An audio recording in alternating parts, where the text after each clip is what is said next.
हर व्यक्ति के अंदर एक अभिनेता होता है और हर समय कहीं ना कहीं वो अभिनय कर रहा होता है।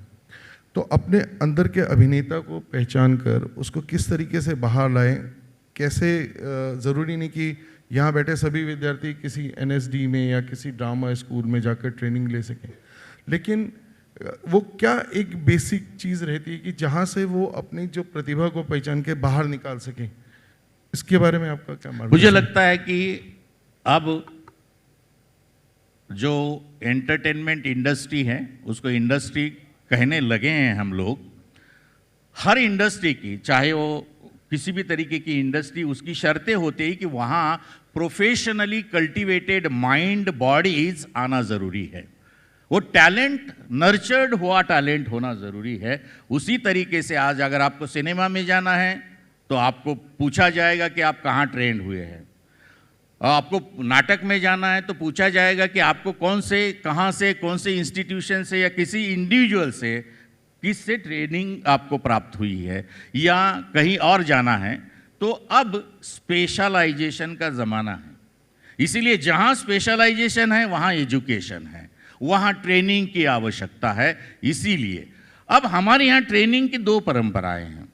अब हर कोई नेशनल स्कूल ऑफ ड्रामा में या मध्य प्रदेश ड्रामा स्कूल में जा नहीं पाएगा, क्योंकि वहाँ 25 है। हमारी academy of theatre arts, Mumbai विश्वविद्यालय, वहाँ नहीं जा पाएगा, क्योंकि वहाँ 20 या 25 विद्यार्थियों को सेलेक्ट किया जाता है।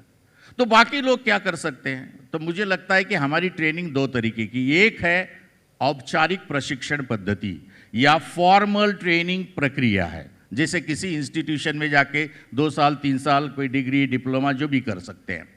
दूसरी है अनौपचारिक प्रशिक्षण पद्धति, जो मुझे लगता है भारतीय लोक कलाओं ने भी, भारतीय नाटक में भी सारा का सारा जो है ट्रायल एंड एरर मेथड से हमारा थिएटर चलता है, जिसको हम एमेटर थिएटर कहते हैं, जिसको हम हौशी नाटक बोलते हैं या शौकिया नाटक बोलते हैं। वहाँ कहाँ से ट्रेनिंग होती है? वहाँ ट्रेनिंग जो डायरेक्टर हैं वही ट्रेनिंग देता है। हम एक नाटक करते हैं, उसमें बहुत सारी गलतियां करते हैं, फिर उसके ऊपर चर्चा होती हैं, दूसरी बार दूसरे शो में उसमें से कुछ कम करने की कोशिश करते हैं, फिर और नए शो में गलतियां करते हैं, फिर कम करने की कोशिश करते हैं, जिसको कहते हैं कि trial and error method of training.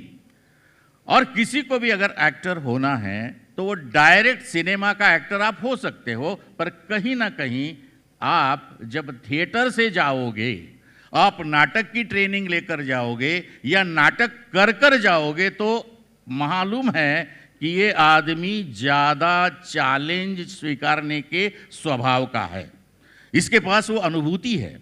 आज आप देखिए, ओटीटी प्लेटफॉर्म देखिए, सिनेमा देखिए, वहाँ पर क्या है, जो हीरो है, हीरोइन है, मतलब जो स्टार्स है, जिनको आप एक्टर माने ना माने, वो पॉपुलर है इसलिए वो स्टार है। दो प्रकार है, एक पॉपुलर है इसलिए स्टार है, और दूसरा एक्टर भी है और वो स्टार भी है। बराबर है? जो पॉपुलर है वो अपना ही शरीर, अपनी ही आवाज़, सिर्फ सिनेमा के दर सिनेमा से कपड़े बदलते हैं और संवाद बदलते हैं और वो खुद ही रह जाते हैं। पर कई सारे जिनको आइडियल एक्टर माने जाते हैं वो कौन होते हैं? जो हर बार नया कैरेक्टर, नया इंसान पैदा करने की कोशिश करते हैं। चलिए आप उदाहरण लीजिए परेश रावल जी का। आप हेरा फेरी तो सब लोगों ने देखा होगा, देखा है ना? तो वो क्या परेश रावल लगे, वो आपटे नाम का कैरेक्टर लगे? तो हमें भी, हम सब मराठी हैं, उसके बावजूद भी हमें लगा कि हम इतनी अच्छी, क्या कहते हैं, हिंदी भाषा नहीं बोल सकते, जिस लहजे से उन्होंने मराठी पकड़ी है, जिस लहजे से उन्होंने वो कैरेक्टर पकड़ा है, जिस लहजे से उन्होंने वो धोती और बंडी पहनने का जो स्वभाव है, वो ऐसा लगता है कि वो he has done a lot of work on that character। आप कमल हसन जी के सिनेमा किस लिए देखने जाते हैं? हर सिनेमा में वो नया कुछ ऐसा एक सरप्राइज देते हैं, जिसको हम कैरेक्टर कहते हैं या इंसान कहते हैं, जो भी कहना हो आप कहिए। बराबर है?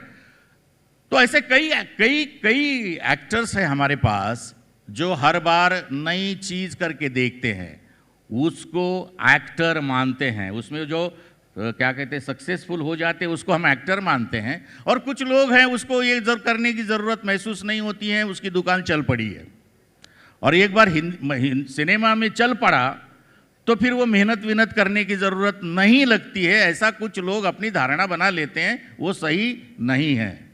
हर बार उतनी ही मेहनत करनी पड़ती है।